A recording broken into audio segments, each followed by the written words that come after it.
Assalamualaikum warahmatullahi wabarakatuh. Perkenalkan, nama saya Khairul Rizky Pratama dengan NPM 0551240002. Di sini saya akan mempresentasikan materi dengan berjudul karbonisasi destilisasi. Yang pertama ada definisi. Karbonisasi adalah proses pemfosilan di mana sisa organisme mengalami kehilangan unsur volatil seperti hidrogen, oksigen, dan nitrogen akibat tekanan dan suhu, sehingga yang tersisa dominan karbon. Proses ini menghasilkan fosil berbentuk tipis dalam kurung film karbon, biasanya berwarna hitam dan masih memperlihatkan detail struktur organisme seperti daun atau jaringan lunak. Sementara destilisasi adalah proses pemisahan zat berdasarkan perbedaan titik didih. Proses ini terjadi ketika material organik yang tertimbun mengalami peningkatan suhu dan tekanan, sehingga terurai menjadi hidrokarbon seperti minyak dan gas bumi. Selanjutnya ada konsep destilisasi dalam karbonisasi. Konsep destilisasi dalam karbonisasi sering disebut destilasi kering. Adalah pemanasan bahan organik seperti biomasa atau batu bara pada suhu tinggi 400 sampai 900 derajat Celcius dengan oksigen sangat terbatas. Proses ini menguraikan bahan, memisahkan komponen volatil, uap, tar, metanol sehingga sehingga menjadi produk cair atau gas, sementara padatan karbon, arang atau kokas tertinggal sebagai residu. Destilasi atau pematangan termal adalah proses lanjutan bahan organik yang menghasilkan hidrokarbon pada kondisi suhu dan tekanan yang lebih tinggi. Nama saya Muhammad Latif Khairi dengan NPM 0551250112. Jadi di sini saya akan menjelaskan bagaimana sebuah fosil dapat terdestilisasi atau karbonisasi. Saya akan menjelaskan tentang step by stepnya. Jadi sebuah organisme ini harus mati terlebih dahulu untuk menjadi fosil. Lalu setelah ia mati, ia harus tertimbun oleh sedimen. Kenapa harus sedimen? Karena sedimen merupakan butiran-butiran halus yang tidak akan merusak struktur dari fosil tersebut.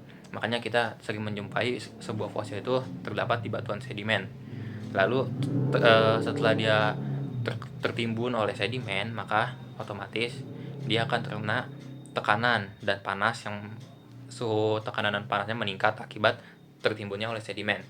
Lalu setelah terkena tekanan dan panas, maka senyawa organik akan terurai. Contohnya seperti jika fosilnya sebuah hewan, maka senyawa organik yang terurai seperti lemak, protein, dan lain-lain, maka tersisanya tulang. Setelah itu, unsur ringan keluar seperti hidrogen, oksigen, dan nitrogen. Kenapa mereka bertiga keluar? Karena mereka merupakan zat gas. Lalu setelah mereka keluar, hanya tersisa lapisan karbon. Nah, kondisi yang mendukung proses karbonisasi hanya terjadi dalam kondisi tertentu. Lingkungan harus minum oksigen agar sisa organisme tidak membusuk sepenuhnya. Selain itu, organisme perlu cepat tertimbun sedimen untuk melindunginya dari dekomposisi, juga melindunginya dari hewan pemakan bangkai. Lalu, seiring waktu, tekanan dan suhu meningkat akibat penumpukan sedimen. Kondisi ini menyebabkan senyawa organik terurai dan unsur ringan keluar sehingga hanya tersisa karbon. Proses ini berlangsung sangat lama hingga akhirnya terbentuk fosil karbonisasi. Nah, jika kalian bisa lihat dari contoh fosilnya, kenapa fosil karbonisasi itu hitam? Jadi, karbon itu secara umum memang warnanya hitam. Juga secara fisika, karbon itu hitam, dia itu menyerap cahaya, bukan memantulkan cahaya, makanya warnanya hitam.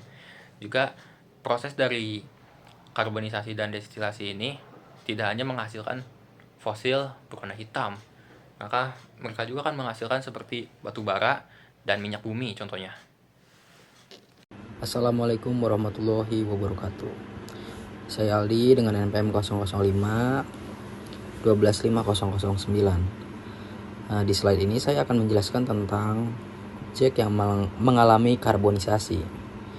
Karbonisasi sendiri adalah proses perubahan material organik menjadi karbon akibat tekanan dan suhu tinggi dalam waktu yang lama.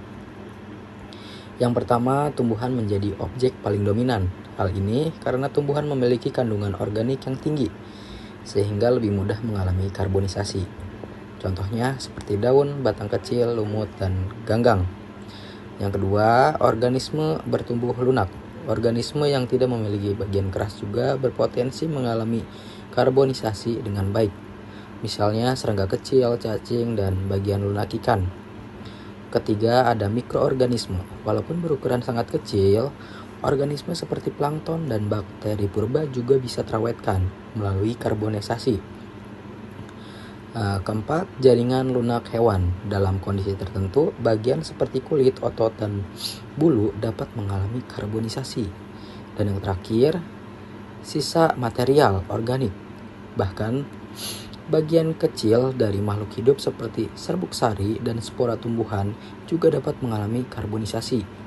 Jadi dapat disimpulkan bahwa proses karbonisasi tidak hanya terjadi pada organisme besar, tetapi juga pada bagian kecil hingga mikroorganisme selama memiliki kandungan organik. Terima kasih. Assalamualaikum warahmatullahi wabarakatuh. Perkenalkan, nama saya Rizky Hanfariri dengan PM 055125021. Berikutnya adalah perbedaan konsep destilasi dalam karbonisasi dengan fosilisasi lain. Destilasi dalam karbonisasi adalah proses pengubahan bahan organik, contohnya seperti kayu atau batu bara. Kayu atau batu bara ini diubah menjadi karbon atau residu yang kaya akan karbon melalui proses pemanasan tanpa oksigen. Dalam konteks ini, destilasi merujuk pada destilasi kering atau dry distillation, atau juga bisa dikatakan pirolisis. Pirolisis ini adalah proses pemanasan bahan organik pada suhu tinggi sehingga menghasilkan fasa gas atau volatil. Selain menghasilkan fasa gas atau volatil, proses ini juga menghasilkan residu padat karbon. Contohnya seperti arang atau kokas. Pada prinsipnya, pengubahan bahan organik kalau misalkan komponen berdasarkan volatilitas melalui penguapan dan pengembunan, mirip seperti destilisasi pada umumnya. Namun yang dibedakan adalah proses yang saya bahas ini adalah proses tanpa udara atau bisa dikatakan proses pemanasan tanpa oksigen. Yang kedua ada fosilisasi atau pembentukan fosil. Fosilisasi adalah proses alami yang mengubah sisa organisme. Contohnya seperti tulang, cangkang, dan jaringan lunak. Nah, tulang, cangkang, dan jaringan lunak ini diubah menjadi fosil melalui proses seperti permineralisasi, penggantian mineral, dan rekristalisasi dalam jangka waktu yang sangat panjang. Di sini tidak ada pemisahan atau berdasarkan titik didih atau seperti destilasi.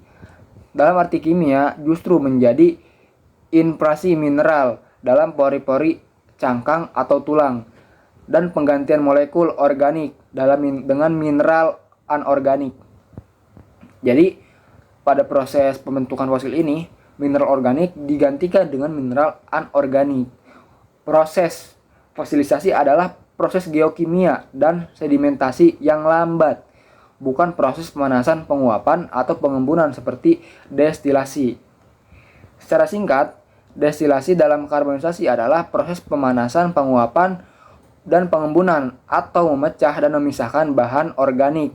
Sedangkan fosilasi atau pembentukan fosil adalah proses pengawetan jangka yang sangat panjang melalui penggantian atau infrasi mineral tanpa konsep destilasi.